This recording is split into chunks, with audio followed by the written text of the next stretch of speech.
Bersama kami mendapatkan informasi mengenai Syekh Ali Jaber yang ditusuk orang tak dikenal di Masjid Falahuddin, Lampung.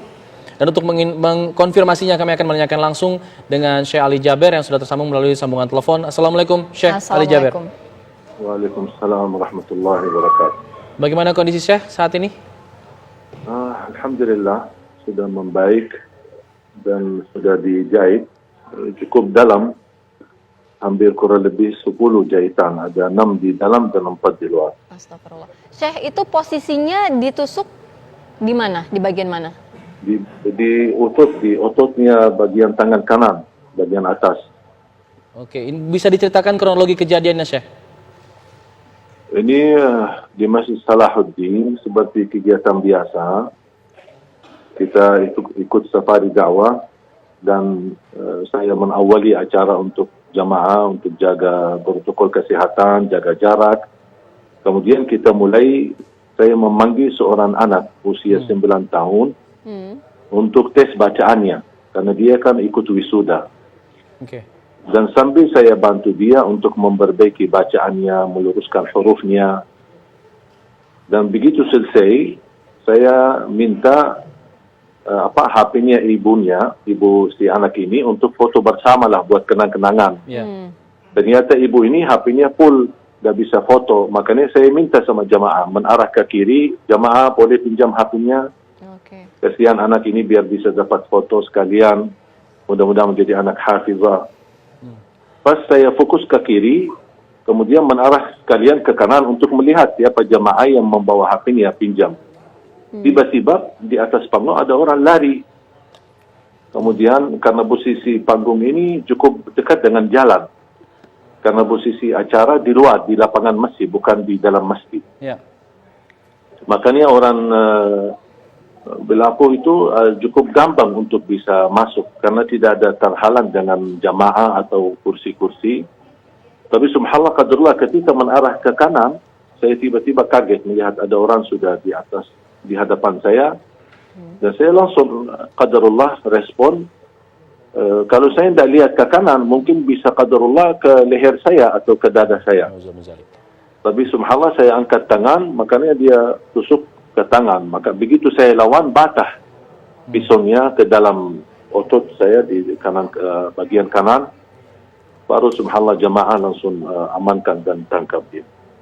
Ya.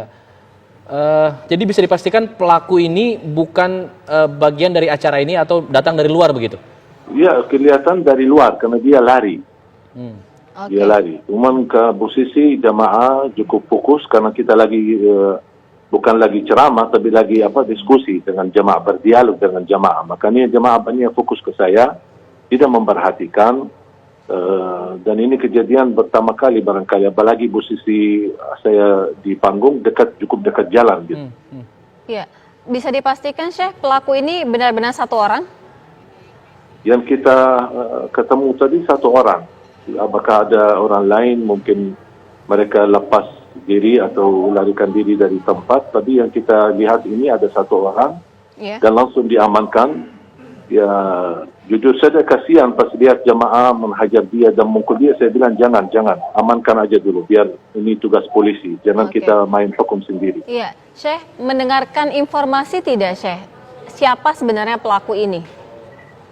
Sampai titik ini belum saya mendapatkan berita apa. Karena baru saja diamankan karena habis ditahan oleh jamaah, diamankan di ruang masjid. Sambil menunggu polisi datang dan petugas polisi datang dan membawa beliau ke kantor polisi. Oke, jadi mungkin bisa diceritakan lagi untuk luka yang Syekh alami saat ini di bagian mana saja? Mulai sedikit nyeri, awal-awalnya saya berdarah terus sampai baju saya di sebelah kanan semuanya basah. Karena darah, kata dokternya cukup banyak yang keluar. Sambil bajunya semua basah, terpaksa saya lepas baju dan lukanya cukup dalam. Makanya dikasih obat, suntik, kemudian baru dikasih jahitan bagian dalam dengan dagingnya. Karena ototnya cukup, tusuknya cukup dalam, sangat dalam.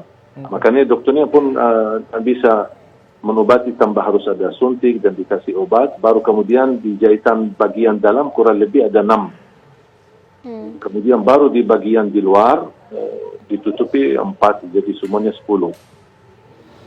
Syekh, mungkin bisa diinformasikan juga untuk profil pelaku ini seperti apa, mungkin ciri-cirinya atau dia mengenakan apa yang ia bawa pada saat itu. Nah, saya lihat anak itu masih anak muda banget ya. Mungkin diperkirakan 20 tahun lah.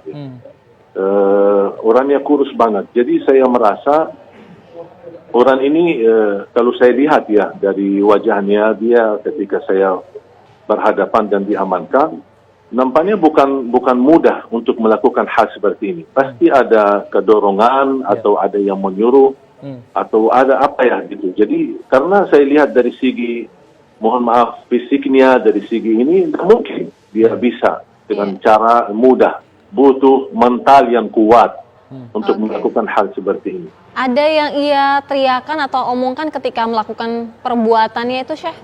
Enggak, sama sekali tidak. Diam. Hanya diam, cuman ketika dia angkat pisunya, dan subhanallah pas panitia kebetulan ada banyak yang sudah ada video live, ada yang lagi live, ada yang lagi rekam. Pas saya lagi berlangsung ceramah. Jadi semua terekam ini mulai dari titik awal sampai akhir. Ini terekam semua. Jadi beliau pun tidak berbicara apa-apa. Hanya acaranya sudah berjalan berapa lama hingga kemudian kejadian itu? Kenapa? Acaranya sudah berjalan berapa lama hingga kemudian terjadilah? Baru mulai. Belum 15 menit. Baru awal ketika saya melihat di spanduk, ada spanduk tulisan wisuda. Saya tanya sama panitia, ini wisuda apa? Dia bilang wisuda hafalan Quran.